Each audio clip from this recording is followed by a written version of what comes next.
So now we are at a regular customer's home. We have been there before. We have all of the details in our employee app of what they like, what they don't like, what rooms are off limits, any sensitive services in the home, and we're ready to rock and roll. So now you're thinking like, this house has an upstairs, it has a main level, it has a basement. So what is the most effective way to clean this house? So we like to send out a team of two to all of our customers' houses, and we do like to start on the top floor. So if we go to the top floor, we bring all of our supplies with us upstairs. Um, then if there is, for example, two bathrooms and two bedrooms on the top floor, we like to divide the work evenly. So I would say each person should go and knock out a bathroom, and then each person should knock out a bedroom, and then we do the floors together. One person vacuums and one person mops. It's better to have two sets of eyes when all of the surface cleaning is done, and all of the bathrooms are taken care of. That way, if one person is vacuuming and one person is mopping, we can double check each other's work to make sure that we didn't miss anything on our checklist. And in your employee app, you will have a checklist of things that are included in whichever package that the customer likes. So we have a gold package, we have a platinum package, and we have a diamond package. So as we were doing the floors, we could just go ahead and double check things. Did I miss this? Is under this dresser cleaned? Is under this bed cleaned? As we're doing the floors.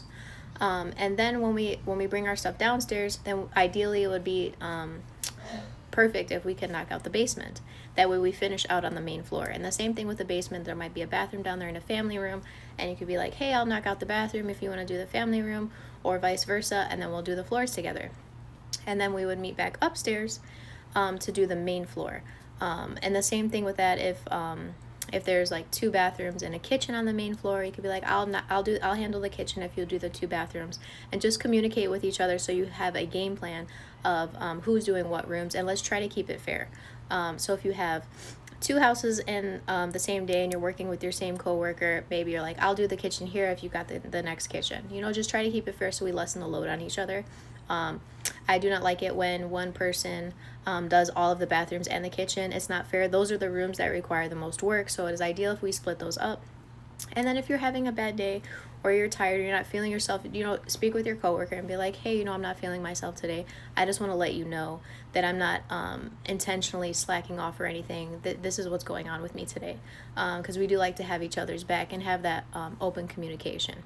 So so go over your checklist, check each other's work, make sure that everything on the checklist is completed, and that's how that would look for splitting up the work inside of customers' homes.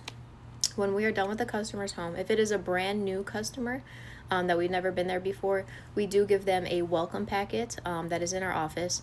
It is a blue folder, and it just has a bunch of information on there on like what's included in the packages, what to expect on cleaning day, ways to communicate with us. There's a referral program in there. And it's just loaded with information. So we kind of just prop that up open on the kitchen table for them, and we give them one of the candles that's also in the office. It's just a little gift saying thank you for having us out.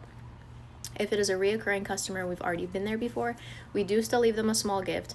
It is a small drawstring bag, and the items in there change just on the season. I believe for July there's like a aloe vera packet for like sunburn. There's some bubbles and a lemonade packet, something like that. And then also on there, it'll have a little card or a piece of paper that's printed out that says like thank you for your business, and then on some of them we do have QR codes, so if whether you're working for Squeaky Clean or Southern Breeze Cleaning, it depends.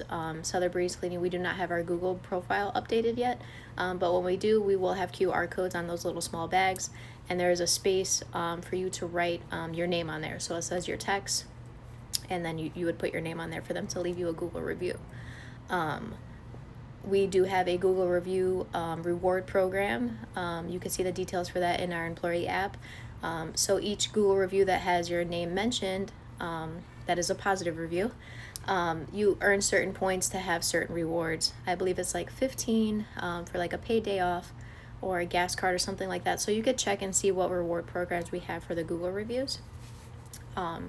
And then also when you are leaving the main floor, and we kind of essentially want to clean the floors on our way out. We do not want to walk over our clean floors. So one person would vacuum for the furthest point of the main floor, and then work themselves out to the main entrance, and the same thing with mopping. That way we're just make sure that everything's clean and we're not walking over those same floors.